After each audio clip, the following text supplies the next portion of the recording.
Hello అందరికీ అందరు ఎలా ఉన్నారు? బాగున్నారా? మేము కూడా బాగున్నామండి. Welcome back to my channel Neeraja Krishna vlogs. ఈరోజు మీకు ఒక మంచి రెసిపీ చూపించబోతున్నాను. వెజిటేరియన్స్కి అయితే మంచి టేస్టీ ఫుడ్ అనమాట. ముందుగా నా ఛానల్ని కనుక మీరు చూసినట్లయితే తప్పకుండా సబ్స్క్రైబ్ చేసుకోండి. వీడియోస్ నచ్చితే లైక్ చేయండి, షేర్ చేయండి. మీ ఫ్యామిలీ మెంబర్స్ని కూడా సబ్స్క్రైబ్ చేసుకోమని చెప్పండి. ఈరోజు వెజిటేబుల్ రైస్ అంటే జస్ట్ ఆలు, టొమాటో, మీల్ మేకర్ ఉంటే క్యారెట్ కూడా వేసుకోవచ్చు. దాంతో షేర్వా చేశాను అనమాట కాంబినేషన్కి. చాలా అంటే చాలా బాగుంది. జస్ట్ సింపుల్గా ఒక 15 మినిట్స్లో అన్ని ఇంగ్రీడియంట్స్ కనుక మన ఇంట్లో ఉన్నట్లయితే 15 మినిట్స్లో అయిపోతుంది. సో లేట్ చేయకుండా ఆ ప్రాసెస్ ఏంటో చూద్దాము. దానికి కావాల్సిన ఇంగ్రీడియంట్స్ అది కూడా మీరు కూడా ట్రై చేసి నాకు కామెంట్ సెక్షన్లో చెప్పండి. కావాల్సిన ఇంగ్రీడియంట్స్ వచ్చేసి రైస్ నేను ముందుగానే బాస్మతి రైస్ 1.5 గ్లాస్ తీసుకొని 1 అవర్ పాటు నానబెట్టేసుకొని ఉంచాను. సో తొందరగా కుక్ అవుతుంది కదా, అందుకోసమని. ఇంకా మీల్ మేకర్ చిన్న సైజ్ మీల్ మేకర్ తీసుకున్నానండి, పెద్దవి కూడా ఉంటాయి. ధనియా పౌడర్, ఇంకా జీలకర్ర పౌడర్, అల్లం వెల్లుల్లిపాయ పేస్ట్, కరివేపాకు, ఇంకా ఆయిల్ మనకి కావాల్సినంత. నెయ్యి కూడా వేస్తే బాగుంటుంది కదా టేస్ట్. సో దానికోసం కొంచెం నెయ్యి, పలావ్ దినుసులు ప్యాకెట్ ఉంటుంది కదా అది మొత్తం ఏం పట్టదు, జస్ట్ మనకు కావాల్సినంత వేసుకుంటాము. ఇంకా వెజిటేబుల్స్ వచ్చేసి టొమాటో, ఆలు, పచ్చిమిర్చి, ఇంకా ఆనియన్ ఇవే తీసుకున్నాను. క్యారెట్ ఉంటే వేసుకోండి, నా దగ్గర లేదు కాబట్టి వాటితోనే వేసేస్తున్నా. కొత్తిమీర, ఇంకా పుదీనా అవి ఎలాగో మ్యాండటరీయే కదా. ఇవే అనమాట ఇంగ్రీడియంట్స్. చూడటానికి కొంచెం భయంకరంగా అనిపిస్తే ఇంత ప్రాసెసా అని చెప్పి, బట్ తినడానికి చేసుకునేటప్పుడు ఒక్కొక్కసారి టైం వాటికి కేటాయించాల్సిందే, తప్పదు. టొమాటో కట్ చేసుకునేటప్పుడు పైన బుడుపు ఉంది కదా, అది మాత్రం కంపల్సరీ తీసేసేయండి. అది తినకూడదంట, హెల్త్ వైజ్ కూడా మంచిది కాదు అని చెప్పి. సో అవి బారుగా కట్ చేసుకున్నాను. షేర్వాక్ కూడా కావాలి కాబట్టి మీడియం సైజు 3 తీసుకున్నాను అనమాట. అండ్ అలానే పచ్చిమిర్చి కూడా ఒక 10 ఉంటాయి. కారం తక్కువగానే ఉన్నాయి అని 10 తీసుకున్నాను. మీరు కారం చూసుకొని ఎక్కువ తక్కువ మీరు కొంచెం అడ్జస్ట్ చేసుకోండి. బారుగానే చిలికలుగా కట్ చేసుకొని ఒక్కొక్కటి పెద్దగా ఉంటే హాఫ్కి కట్ చేసేసాను. ఇంకా ఆనియన్స్ని కూడా అలానే మనం నీట్గా కట్ చేసేసుకుందాం. ఆనియన్స్ కూడా మీడియం సైజ్వి నేను 3 తీసుకున్నాను అనమాట. ఎందుకంటే మనం షేర్వా చేస్తున్నాం కదా, దానిలో ఎటువంటి వెజిటేబుల్స్ ఏం వేయము, జస్ట్ ఆనియన్స్ ఇంకా టొమాటో వేస్తాము. అవి పేస్ట్ లాగా చేసి వేసుకుంటాం కాబట్టి గ్రేవీ కోసం అని చెప్పి నాకు ఆనియన్స్ 3 పట్టాయి. అండ్ అలానే ఆలు 2 తీసుకున్నాను. అవి పెద్ద పెద్ద క్యూబ్స్ లాన్ని కట్ చేసుకోండి, ఎందుకంటే బాగా బాయిల్ అవుతుంది కాబట్టి చిన్నవైతే అసలు కనిపించకుండా పోతాయి, రైస్లో కలిసిపోతాయి. సో అందుకని కొంచెం మీడియం సైజ్ క్యూబ్స్ లెక్క కట్ చేసుకోండి. ఇంకా కొత్తిమీర, పుదీనా కూడా మనము చక్కగా నీట్గా తుంచేసుకొని వాష్ చేసుకొని పక్కన ఉంచుకుందాము. పుదీనా సపరేట్గా, కొత్తిమీర సపరేట్గా చేస్తున్నాను నేను. 2 కలిపేసైనా వాష్ చేసుకోవచ్చు, ఎందుకంటే మనం 2 కలిపి వేసేస్తాం కాబట్టి అలా. ఇంకా తర్వాత కొత్తిమీరని నేను చేత్తోనే కట్ చేసేస్తున్నాను. కొంతమంది చాకుతో కూడా చేస్తారు కదా, చేత్తోనే నాకు కంఫర్టబుల్గా అనిపిస్తాయి అనమాట. హెల్త్ వైజ్ కూడా చాలా మంచిది. కొరియాండర్ కానీ, పుదీనా కానీ, గ్యాస్ట్రిక్ ఇష్యూస్ ఉన్న వాళ్ళు పుదీనా తినండి, చాలా అంటే చాలా మంచిది. ముందు షేర్వా కోసం నేను బాండీ పెట్టేసుకొని కొంచెం ఆయిల్ వేసాను. 2 ఇంచులు దాల్చిన చెక్క, అండ్ అలానే లవంగాలు ఒక 5 వేసాను. ఈ టమాటా నేను ముందుగా కట్ చేసి పెట్టుకున్నాను కదా, దానిలో 2 టమాటాలు మీడియం సైజ్వి 2 వేసేసుకున్నాను. ఇంకా అలానే ఆనియన్స్ కూడా ఫుల్ ఆనియన్ ఒకటి వేసాను అనమాట. ఇవి కొంచెం మగ్గేంత వరకు రోస్ట్ చేసుకోవాలి. ఇంకా అలానే 3-4 పచ్చిమిర్చి. ఇవి ముందుగా ఎందుకు ఫ్రై చేస్తున్నాను అంటే, పచ్చివైనా సరే పేస్ట్ చేసి వేసుకోవచ్చు, బట్ ఆ టేస్ట్ అనేది కొంచెం డిఫరెంట్గా ఉంటుంది. ఇలా ఫ్రై చేసుకొని పేస్ట్ చేసి వేసి చూడండి, చాలా బాగుంటుంది టేస్ట్. కుక్ అవ్వడానికి కూడా ఎక్కువ టైం పట్టదు. మగ్గిపోయింది నాకు. ఇంకా మిక్సీ జార్లోకి తీసేసుకున్నాను. దానిలోకి ఒక 10-15 జీడిపప్పు, అండ్ అలానే అల్లం వెల్లుల్లిపాయ పేస్ట్ కూడా వేస్తున్నాను. విడిగా అల్లం వెల్లుల్లి అయినా వేసుకోవచ్చు, నాకు ఆ పేస్ట్ అవైలబుల్గా ఉంది, సో అదే వేసేసాను అనమాట. ఇది గ్రైండ్ చేసుకున్నాము. ఈలోపు ఇంకా పులావ్ అనుకున్నాం కదా, వెజిటేబుల్ పులావ్, దానికోసం నేను ఒక గిన్నె పెట్టుకున్నాను. అడుగు మందంది అయితే బెటర్ అండి, ఎందుకంటే అడుగు అంటకుండా ఉంటుంది. చక్కగా నీట్ రైస్ కూడా చాలా నీట్గా వస్తుంది. ఆయిల్ వేసుకున్నాను, అండ్ అలానే నెయ్యి కూడా కొంచెం యాడ్ చేసుకున్నాను.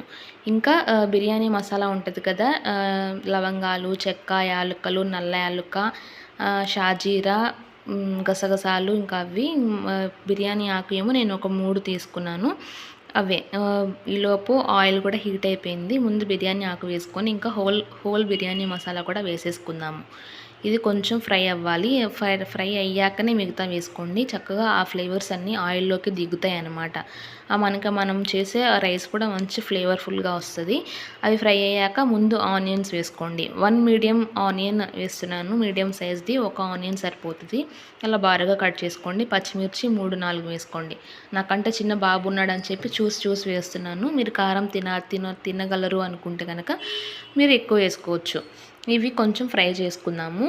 కొంచెం మగ్గాక ఇంకా మనం మిగతా వెజిటేబుల్స్ కూడా నిదానంగా ఒక్కొక్కటి యాడ్ చేసుకుందాం.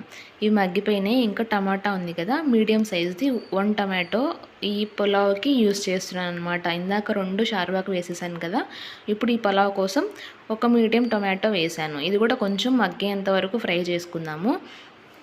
తర్వాత ఇంకా మిగతా వెజిటేబుల్స్ ఏమైనా ఆలు ఉంది కదా, ఇవి కొంచెం పెద్ద క్యూబులానే కట్ చేసుకోండి. అవి కూడా వేసేసుకొని ఫ్రై చేసుకోండి. నేను ఈ వెజిటేబుల్స్ వేసాను. ఇంకా చాలా వెజిటేబుల్స్ వేయచ్చు. నేను ఆల్మోస్ట్ వెజిటేబుల్స్ రైస్ ఈక్వల్గా ఉండే క్వాంటిటీ లెక్కనే వేస్తున్నాను. ఎందుకంటే విడిగా ఎలాగో తినం కదా, పిల్లలు ఇలా అయినా సరే కొంచెం తింటారు అని చెప్పి మిల్ మేకర్ ఉంది కదా, అది 1 అవర్ పాటు నేను వాటర్లో సోక్ చేసి పెట్టుకున్నాను. అవి కూడా వేసేద్దాం. ఇంకా మీరు గోబీ యాడ్ చేసుకోవచ్చు, క్యారెట్ యాడ్ చేసుకోవచ్చు. ఇంకా మీ ఇష్టమైన వెజిటేబుల్స్ ఇంకేమైనా అవైనా యాడ్ చేసుకోండి. మనం ఫ్లేవర్ఫుల్ రైస్ కోసం ఈ కొన్ని వెజిటేబుల్స్ నేను వేసాను అనమాట. అలానే అవి కొంచెం మగ్గాక అల్లం వెల్లుల్లిపాయ పేస్ట్ వేసేసాను. నేను ఒక 2 టేబుల్ స్పూన్స్ ఆఫ్ అల్లం వెల్లుల్లి పేస్ట్ వేసాను అనమాట. ముందుగా వేసేస్తే అడుగంటి పోద్దండి, అందుకని మాడిపోయినట్టు అనిపిస్తుంది. అందుకని వెజిటేబుల్స్ వేసాకనే అల్లం వెల్లుల్లిపాయ పేస్ట్ వేసాను. ఇది కొంచెం వేగాక కొత్తిమీర ఇంకా పుదీనా ఉంది కదా, అవి కూడా వేసేసుకోండి. జస్ట్ ఇప్పుడు కొంచెం వేసుకోండి, లాస్ట్లో పైన ఇంకొంచెం జల్లుకోండి. అప్పుడు చూడటానికి బాగుంటుంది అండ్ ఫ్లేవర్ కూడా మంచిగా తెలుస్తుంది అనమాట. ఈ వెజిటేబుల్స్తో పాటు కొంచెం వేసేసుకొని, అలానే నేను రాళ్ళ ఉప్పు యూజ్ చేశానండి. ఇది ఆల్మోస్ట్ 2 టేబుల్ స్పూన్స్ ఉండొచ్చు. సాల్ట్ అయినా వేసుకోవచ్చు, బట్ నాకు ఇది అవైలబుల్గా ఉంది కాబట్టి అది వేసేసాను. ఒక్కసారి కలదిప్పుకొని మూత పెట్టేద్దాము. కొంచెం వెజిటేబుల్స్ అన్ని మగ్గాలి. సిమ్లో ఒక 5 మినిట్స్ పాటు ఉంచుకోండి. ఆయిల్ సపరేట్ అయిపోయింది చూసారు కదా, సో మగ్గినట్లే. ఒక్కసారి అడుగంటకుండా నీట్గా చక్కగా ముక్క అనేది చిదురవ్వకుండా కలుపుకోండి. కలిపేశాక నేను బాస్మతి రైస్ 1.5 గ్లాస్ తీసుకున్నానని చెప్పాను కదా, 1 అవర్ పాటు నానబెట్టాను. బాస్మతి రైస్కి జనరల్గా 1.5 వేస్తాం. 1 గ్లాస్ బియ్యం అయితే 1.5 గ్లాస్ వాటర్ వేస్తాము. ఇంకో హాఫ్ ఉంది కదా, దానికోసం నేను ఇంకొక గ్లాస్ వేసాను అనమాట. అంటే 2.25 గ్లాసుల వరకు వాటర్ పోసాను. ఎందుకంటే ఆల్రెడీ నానున్నది కదా, ఎక్కువ వేస్తే మళ్ళీ సంకట అయిపోతుంది అని చెప్పి 2.25 గ్లాసులు వాటర్ వేసాను. బియ్యం పాతవా కొత్తవా అని కూడా ఉంటుంది కదా, ఒకసారి చెక్ చేసుకోండి. కొత్త బియ్యం అయితే తొందరగా ఉడికిపోతాయి, పాతదైతే కొంచెం టైం పడుతుంది. తర్వాత బిర్యానీ మసాలా కొంచెం వేసాను ఫ్లేవర్ కోసం. అలా పెట్టేసి కొంచెం ఎసురు కాగే వరకు హై ఫ్లేమ్లో ఒక 5 మినిట్స్ పాటు పెట్టుకున్నాను. ఎసురు కాగింది, పైకి పొర్లుతుంది అన్నప్పుడు ఇంకా తీసేసి బియ్యం నానబెట్టుకొని ఉన్నాను కదా, అవి కూడా వేసేసుకోండి. నిదానంగా బాస్మతి రైస్ కాబట్టి ఎక్కువ కలపొద్దు, విరిగిపోతుంది అనమాట బియ్యం. ఊరికి అలా 2 టైమ్స్ అలా కలపండి, సరిపోతుంది.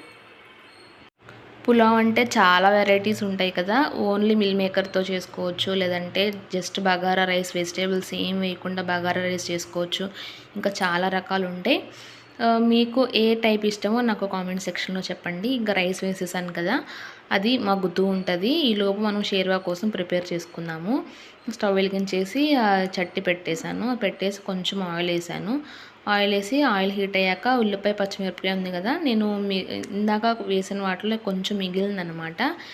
తిరగమాతలు వేద్దామని చెప్పి అవి ఉంచాను.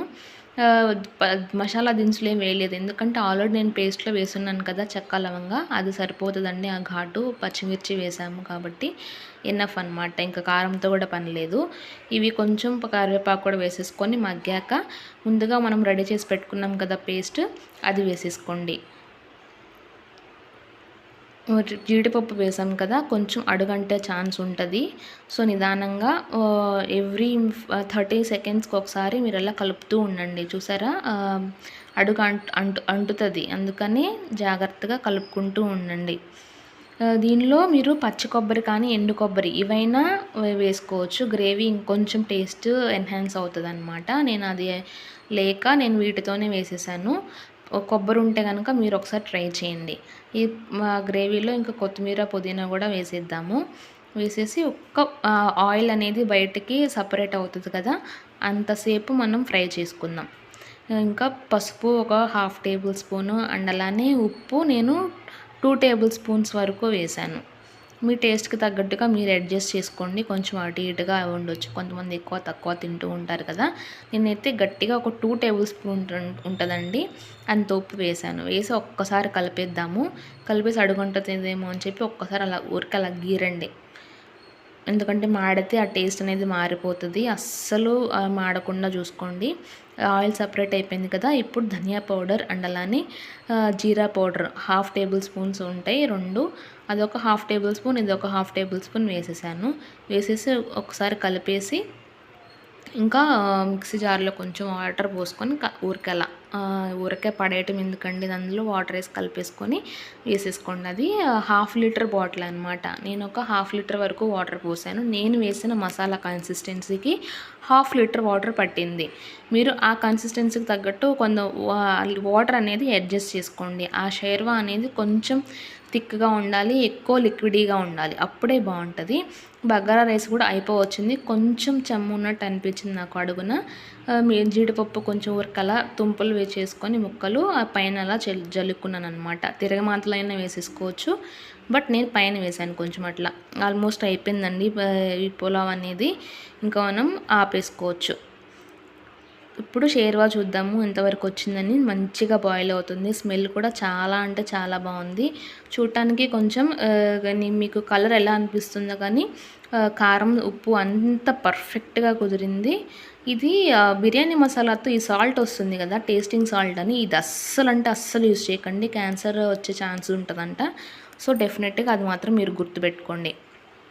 అస్సలు అంటే అసలు వాడొద్దు ఆ టేస్టింగ్ సాల్ట్ అనేది. ఇచ్చినా సరే వాడు బయటపడేసింది. అదే షేర్వా కూడా అయిపోవచ్చేసింది. ఇప్పుడు మనం డిష్ అవుట్ చేసేసుకుందాం. లెమన్ ఇంకా ఆనియన్స్తో best combination. Thank you for watching. Next వీడియోలో కలుద్దాం. Bye bye.